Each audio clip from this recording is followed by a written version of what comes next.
Hi, Scott with Home Perfect Restoration, and in this video I want to talk about cleaning your home for a health perspective. A lot of people wait until their upholstery, their tile and grout, their carpet, their granite countertops are just dirty, stained, and they just can't stand looking at it anymore. And that's when they make the phone call to a cleaning company.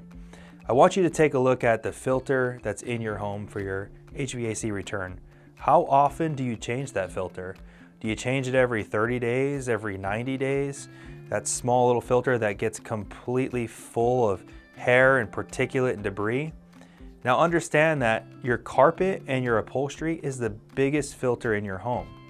It's a lot bigger than that little filter that you're changing every 30 days or 90 days. So how often are you cleaning your carpet? Are you waiting 2 years, 3 years? Are you having respiratory issues? Is it maybe getting congested at night when you're sleeping on your mattress that hasn't been cleaned in 5 years or 7 years?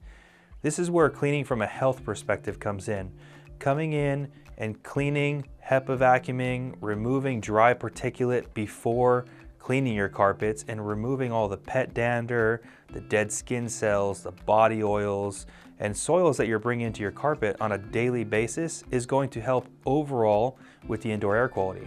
So just like changing your HVAC filter on your air return on a regular basis, it's important to do that with carpet cleaning too.